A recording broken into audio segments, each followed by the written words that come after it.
Change, yeah, what's in your heart? Change, blowing through your world every single day. Change, yeah, yeah, yeah.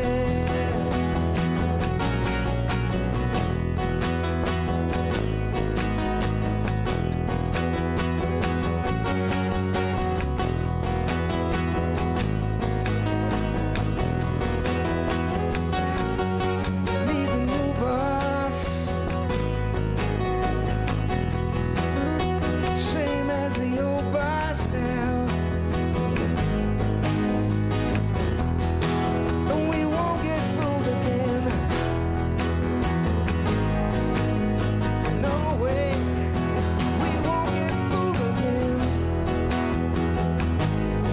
No way, need a new boss, like the old boss, yeah. We won't get fooled again. Yeah, yeah, yeah.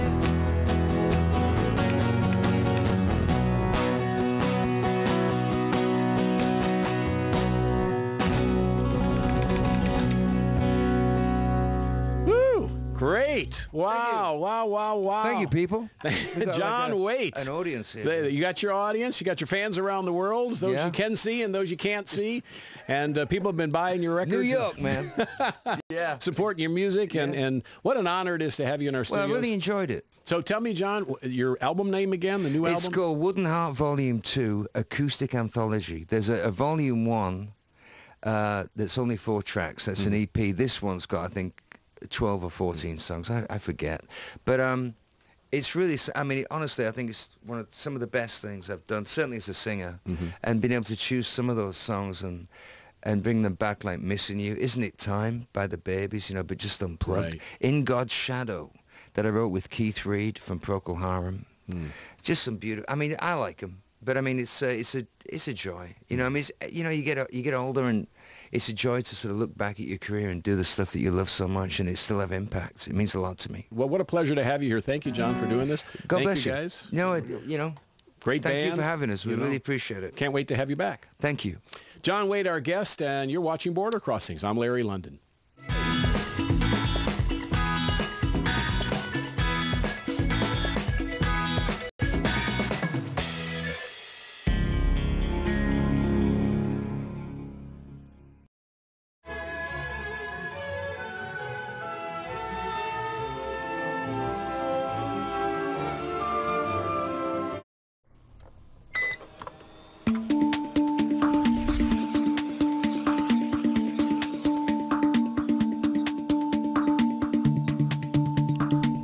The Internet. What began as an exclusive tool to connect militaries, governments, and then universities has now, more than 60 years later, transformed everything about how modern societies operate and communicate. Today, no one can escape the grasp of social media or evade the mind-boggling connectivity that nearly all humans worldwide now have access to. But few have been prepared for what has also emerged with all this human connectedness. A new and ominous strain of human behavior has been unleashed. Increasingly, people are hiding behind a cloak of anonymity, waiting to provoke, harass, and even threaten anyone they choose. They are called Internet trolls.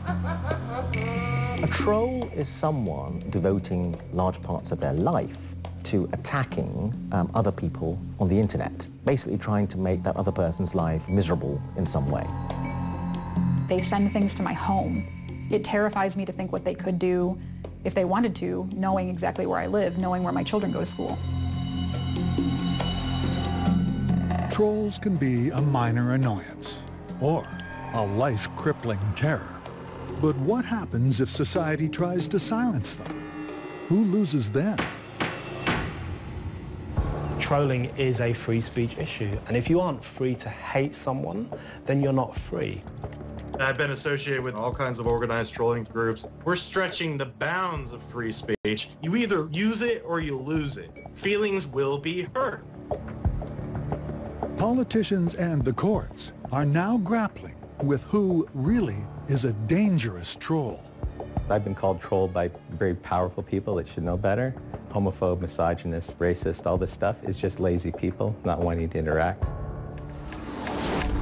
Artist Gregory Allen Elliott is at the center of a landmark trolling case that might land him behind bars and forever change what any of us, anywhere, can or cannot say online. If Mr. Elliott is convicted of a criminal offense, watch out. Nobody will be safe. You better shut up, because if you don't, you could be going to jail.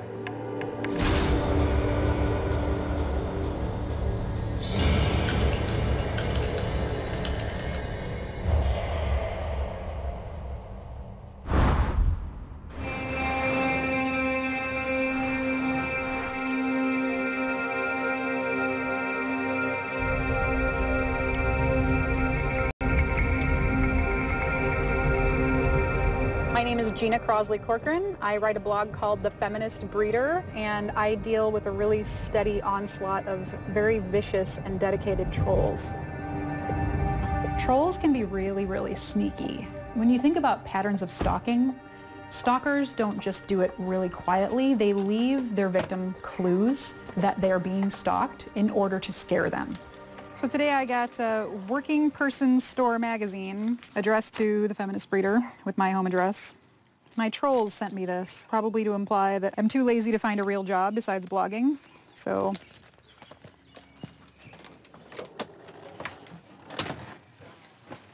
guys, hey! Come here, pumpkin pie. Gina's blog earns her family a decent income. She writes about being a stay-at-home mom, but from a pro-choice, modern feminist perspective. And a large, active community of like-minded women has grown around her blog. I like to see that recognition response when someone else goes, oh, me too. And that's so validating. That's why I do it. Feminists are frequently targeted by trolls.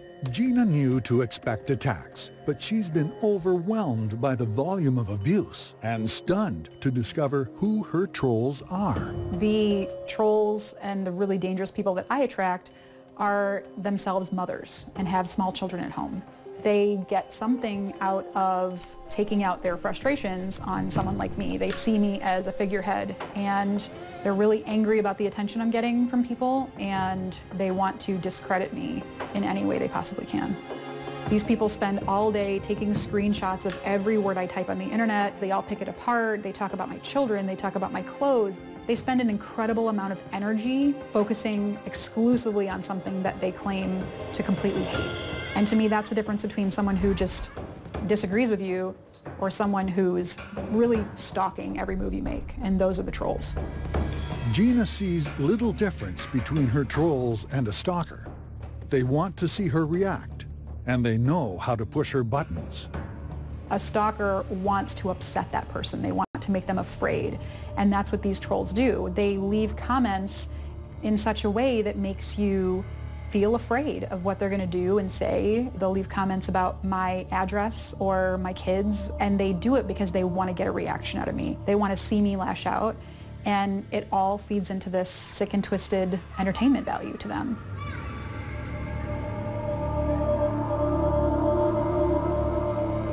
So what is it that motivates trolls? In London, England, psychologist Raj Persaud believes the internet has spawned an entirely new, yet unexplored, set of human behaviors. Psychologists and psychiatrists have been somewhat taken back by the huge amount of negativity there appears to be on the internet. And it may be that the internet has unleashed a kind of dark demon within millions of people out there in the general public. We think that one of the things that's problematic about the internet is it normalizes extreme behavior. So because you see a lot of people on the internet behaving in an extreme fashion, you think it's more normal than it might actually be. And the other thing is it seems to encourage a herd-like piece of behavior. If one person starts being negative and a group of people pile in behind them, There's a kind of cascade effect, which you don't see in ordinary life outside of the internet. And I'm a member of the Bill Wagner crew. And I've done a podcast for the past several years documenting internet troll activity, hacker activity, Gamergate, Anonymous, Occupy, you name it. I've been a part of it. There's a serious darkness in not only us, but I think in everybody online. I think a lot of people just don't tap into the power of anonymity and what it can do for them. When you're anonymous, you're free to do and say a lot of things that you otherwise wouldn't do in real life. You would be powerless to do in real life. Goose joined forces with like-minded trolls he met online, and they work as a team to offend and infuriate as many people as they can. If you were to Google Bill Wagner crew, chances are you'd come across a term called rip trolling. When somebody dies and their family puts up a memorial up in their honor, we might set up a separate page, or we might just go on that page and create a ruckus. But the idea is to get as many followers as possible on that page and make it seem as legit as possible so that we can offend as many people as possible when we start posting gore and other kinds of shocking material.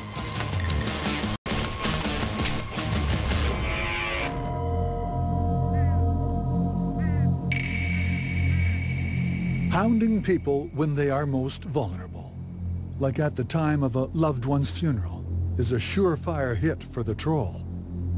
That's the easiest way for us to create a mass effect. It's really effective when you have all these people who are already emotional. Drop this bomb on them, you know, with the gore photos, maybe some kind of sexually explicit photos. It sends their emotions into overdrive. But what do the trolls get out of seeing these distraught reactions? Lulz. L-U-L-Z. That's the currency of the troll, and it's what they're after. Lulz are laughs, fun and amusement at the expense of others. The Wagner crew will prod people online for reactions. The bigger their response, the more popular the target becomes. Someone who gets really animated and waves their arms around on camera, preferably, or they'll scream into a microphone on a podcast. They might start crying. They become lulz cow. They're like an ongoing target. We love that kind of reaction. We want to make them cry. We love to make them cry. The open internet is a playground for Goose and trolls like him. And the stark contrast to what they can get away with in normal society is not lost on them. I really can't. I mean, the real world's so boring and it's lacking in lulz. It really is. I don't think we'd be able to find this in real life. The internet presented something that was never available to us before.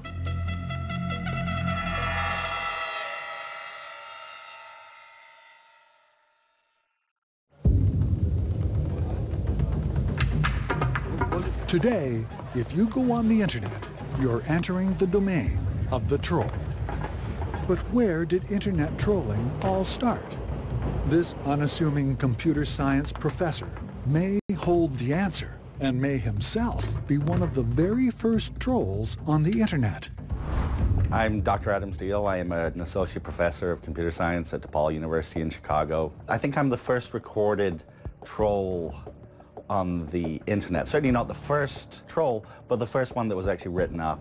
This is a piece that is here because my wife hates it, called The Alchemist. I hadn't really noticed, but it sure does look like a troll, and I guess he's stirring the pot. Adam would first access the internet while attending university in the province of Quebec, Canada. And it wouldn't be long until he was stirring the pot with his wry sense of humor. I was a grad student in 1993 at Concordia University of Montreal. Essentially at that time the internet was still very nascent, and at that point was just a relatively small number of universities that were connected together. And there was this kind of quasi-bulletin board system called the News Network. You had, for example, a group like Rec.Humor, and people would trade jokes, and I guess what happened at some point was that there were people on Rec.Humor who had a certain penchant for tasteless jokes, that was not appreciated by the rest of the community. And so the tasteless denizens were kind of hived off and started their own group, and alt.tasteless was born. As the chat group alt.tasteless got going, the jokes started to get more and more extreme. But soon, the jokes just couldn't get the rise they wanted. I think it was a long, hot summer, and everybody was kind of getting a little bored. And there was this idea that the people of alt.tasteless should invade a news group, and somebody suggested rec.pets.cats. Yes, cat lovers would be the next target, and Adam would be the lead. Like any community, they wanted to discuss problems that their cats had. So I guess my contribution was that we should actually engage them by writing a story that would appear to be from somebody who was genuinely concerned, get them to respond. A stealth attack. So I created a fictitious identity, and it was posted anonymously to rec.pets.cats. And what happened next would be recognized by Wired magazine as something that had never happened on the internet before. I have two cats, Sootykin, 2-year-old female, and Chode. Chode's problem is that he has really stinky shits, paint peelers. Adam's post was vulgar and over the top, but he took care to keep it believable. Sooty goes into heat something fierce, yowling and presenting all the time. While dinner was cooking, I tried to stimulate her with a Q-tip because I had heard that one can induce ovulation that way. My date came into the bathroom while I was doing this, and needless to say, I don't think she bought my explanation. The cat lovers, however, bought Adam's story, hook, line, and sinker. The initial responses to the post were very helpful and essentially suggested that Sooty should get spayed. Then slowly, other suggestions started popping up. As the off-color suggestions became grosser and more extreme, the cat lovers were outraged, and the alt-tasteless gang had a blast. So what we did was we essentially trolled, where you throw a lure out behind a boat and motor slowly over the fish until somebody bites. Adam and the alt.tasteless crew had become the internet's first gang of trolls.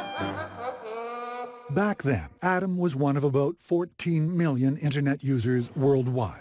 25 years later, there are 3 billion people online, and the nature of trolling has evolved. What's happened now is that trolling has taken on a meaning different from the sort of fishing metaphor and more towards that of the troll under the bridge, where someone will post something and the responses will be very destructive, basically laying waste to whatever's been said. In the early 1990s, Adam and his friends were trolling for fun. But now, negativity is everywhere on the internet. Back in London, Dr. Raj Persaud suspects that we all have a potential troll lurking in our psyches. The answer to the question of whether we're all potential trolls is delivered by a simple question. Have you ever gossiped negatively about someone else? Because if you have, there's a sense in which you were doing a kind of micro-trolling behavior. It's not pretty, but science has now proven that putting someone else down can make us feel better about ourselves. And there's a specific name for the feeling that results. Psychologists are taking increasing interest in what's called the Schadenfreude effect. And Schadenfreude is a word from German, which is about feeling pleasure at someone else's downfall. There are a lot of people on the planet feeling low self-esteem, feeling beaten up by life. Maybe watching other people do badly, watching other people suffer, seems to correct your low self-esteem. Deriving pleasure from the pain of others is a characteristic we all seem to have to a degree. But psychologists are now finding that hardcore trolls are likely to express 4 dark personality traits. In Winnipeg, Canada, a landmark study of internet trolls has now shown that one of those dark traits stands above the rest: sadism. Sadists do it because they like it. Some people get their jollies by being rude and obnoxious and causing harm to other people, sometimes serious harm to other people, and it gives them pleasure. Dr. Paul Trapnell and his colleagues have confirmed